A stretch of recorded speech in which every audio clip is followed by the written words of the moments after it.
అదే RTV app వార్తల్ని క్షణాల్లో చదివే అవకాశం ఉంటుంది. ఒక న్యూస్ పేపర్, ఒక టెలివిజన్ ఛానల్ మీ చేతుల్లో ఎప్పుడు ఉంటాయి. నమస్కారం అండి, నేను ఉమ్మడి జిల్లా సెక్రటరీ ఏఎన్ఎం అసోసియేషన్ సెక్రటరీగా మాట్లాడుతున్నాను. నా పేరు దేవతి అండి.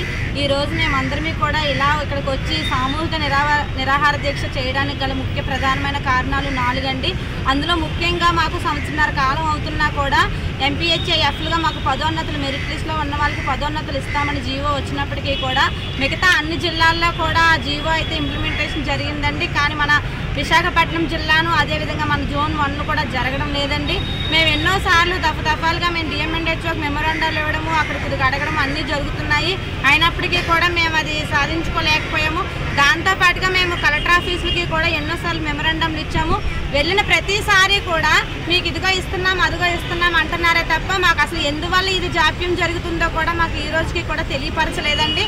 దాంతోపాటుగా ఏమన్నా లోపాలు ఉన్నాయి, అలాంటివి ఉన్నాయంటే అవి సవరించుకోవడానికి కూడా ఇంత సంవత్సరన్నర కాలం అయితే పట్టదు కదండి. అయినా కూడా మేము ఇన్ని రోజులు బట్టి ప్రమోషన్లు అడుగుతున్నా కూడా డిఎంఎన్హెచ్ఓ గారు మాకు నిరంకుశ వైఖరి మాకు ఏ విధంగానూ మేము సహించలేకపోతున్నాం. ఇంకా దాంతోపాటుగా మాకు జూమ్ మీటింగ్లు అవి కూడా నిర్వహించి తీవ్రంగా ఉంటుందండి. దాని గురించి కూడా మేము అందరం ఈరోజు ఇక్కడికి అటెండ్ అయ్యాము. దాంతోపాటుగా జిఎన్ఎన్ ట్రైనింగ్ పొందిన వారికి కూడా పదోన్నతులు వెంటనే కల్పించాలని చెప్పేసి అని అడుగుతున్నాము.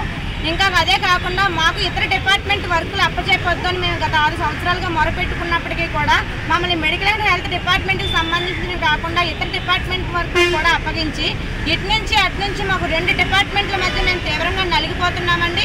ఎందుకంటే మేమందరం కూడా ఇక్కడ చిన్నపిల్లలకు వ్యాక్సినేషన్లు అయితేనేమి, డెలివరీ కేసులు అయితేనేమి అన్నిటికీ అటెండ్ అవ్వాల్సి వస్తుందండి.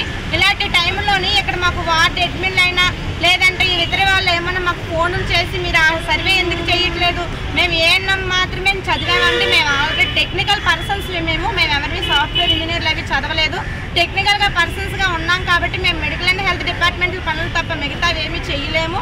దాంతోపాటుగా ఇతర శాఖలకు ఏమన్నా సర్వేలు వచ్చినప్పుడు అవి ఏఎన్ఎంకి కూడా ఇంక్లూడింగ్ క్లస్టర్ మ్యాపింగ్లు అవి చేస్తున్నారు తప్ప ఏఎన్ఎంకి కూడా సర్వేలు ఈ పిఎం అభియాన్ కార్డులని, పిఎంజేవే కార్డ్స్ అని, ఎన్సిడి సిడి సర్వేలని ఇలాంటివి వచ్చినప్పుడు ఇతర డిపార్ట్మెంట్లకి ఏమీ అప్పగించట్లేదండి. మా ఏఎన్ఎంస్ ఒక్కరిమే చేసుకోవాల్సి వస్తుంది. కానీ ఇతర డిపార్ట్మెంట్ వర్క్ చెప్పినప్పుడు మాత్రం మాతో పాటుగా షేర్ చేసి వాళ్ళని మమ్మల్ని కలిపి చేయమంటున్నారు. అందులో కూడా పర్సెంటేజ్ సరిగ్గా రాకపోతే శాలరీ ఆపేస్తామని అడ్మిన్లు బెదిరిస్తున్నారు. మీకు మాకు సంబంధం లేదు, మీరు జిఎస్డబ్ల్యూతో మాట్లాడుకోండి అంటున్నారు.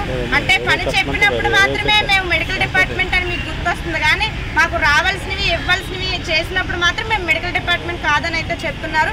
వీటన్నిటిని మేము తీవ్రంగా ఖండించి ఈరోజు మేము సామూహిక నిరాహార దీక్ష మొదలు పెట్టామండి. ఇది కానీ మాకు సమాధానం ప్రభుత్వం వారు కానీ లేదంటే ఇతర అధికారులు కానీ మాకు సమాధానం తెలియపరచకపోతే మేము దీన్ని తీవ్ర ఉధృతం చేస్తామని చెప్తున్నాం సార్. తెలుగులో న్యూస్ కి ఫాస్టెస్ట్ యాప్ ఇప్పుడు టోటల్లీ న్యూ అవతార్లో జస్ట్ 5 seconds లో కంప్లీట్ న్యూస్, సోషల్ మీడియాలో ట్రెండ్స్ కి one stop solution, live TV app, voice search option తో ఇప్పుడే డౌన్లోడ్ చేయండి లేదా అప్డేట్ అయిపోండి. యాప్ లింక్ డిస్క్రిప్షన్ లో ఉంది.